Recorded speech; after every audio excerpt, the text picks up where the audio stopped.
দেখা গেছে যে হাই ক্যান্ডেলের হাই যেখানে আছে আর ওইখানে বডিতে ক্লোজ দিছে, এক্ষেত্রে কি ওইখানে সুইং হবে? বুঝি নাই, হাই ক্যান্ডেলের? হাই, লো ব্রেক হয়েছে আগে, পরে হাই ব্রেক করতে গিয়ে হাই যে পয়েন্টটা আছে ধরেন একে আছে, আবার ওইখানে বডিতে ক্লোজ দিছে একে, এক্ষেত্রে কি ওইটা কি ভ্যালিড হবে? হাই ক্যান্ডেলের লো ব্রেক হয়েছে, এখন হ্যাঁ, হাই ব্রেক হয়েছে এই পজিশন অনুযায়ী। হ্যাঁ, হ্যাঁ। হ্যাঁ, এখানে আপনি সুইং ড্র করতে পারবেন। তা আর যদি কত ডাউন সময় ট্রেন্ডের দেখা ক্ষেত্রে যাচ্ছে? ধরেন লো, লাস্ট লোয়ার আমার হাই ব্রেক হতে হবে এবং লো ব্রেক হতে হবে, সেক্ষেত্রে আপনি ডাউন ট্রেন্ডের রুলস অনুযায়ী সুইং।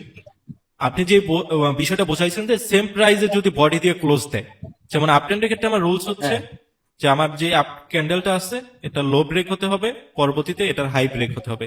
এখন এটার হাই যদি এই সেম পজিশনে ব্রেক করে, তাহলে এখানে আমি সুইং ড্র করবো কিনা? হ্যাঁ, এটা আপনি সুইং ড্র করতে পারবেন, বাট প্রাইস যদি 1 পয়েন্ট, এই যে উপরের দিকে যে প্রাইস গুলো এখানে আপনার শো করবে হাই লো, এখানে আপনি খেয়াল করবেন, জাস্ট যদি 1 পয়েন্টও কম থাকে সেক্ষেত্রে আপনি সেটাকে কনসিডার করতে পারবেন। মানে এখন দেখা যাচ্ছে হাই যে পয়েন্টটা আছে বডিতে ক্লোজ দিছে তার এক পয়েন্ট নিচে, ওটা কি সুইং হবে না নাকি? সেটা আমাদের রুলস অনুযায়ী হবে না, বাট আপনি যদি দেখেন যে ওইটাকে সুইং ধরলেই আপনার নিচের দিকে যে আইডিয়াম পয়েন্টটা হচ্ছে। হ্যাঁ, আচ্ছা, আরেকজন ভাই স্ক্রিনশট দিলেন, আমি পরে দেখছি, আমি আগে এই বিষয়টা ক্লিয়ার করি।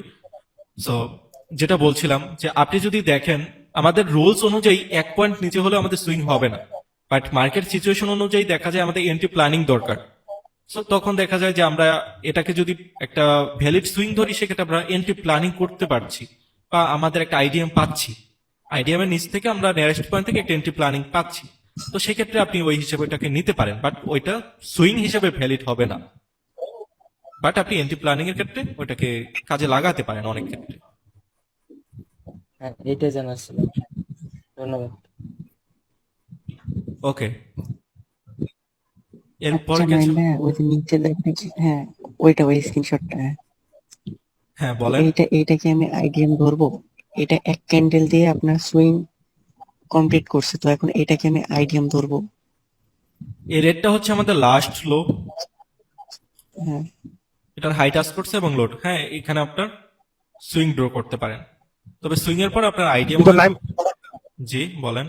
তো নাইম ভাই, আপনি বলেছিলেন যে পরপর তিনটা চারটা ক্যান্ডেল হলে ওইটা আইডিয়াটা হলে বেটার হয় আর কি। আচ্ছা, এক দুই ক্যান্ডেলে আমাকে যদি বলতে দেন, ইয়ে আমাকে হয় বলতে দেন একটু।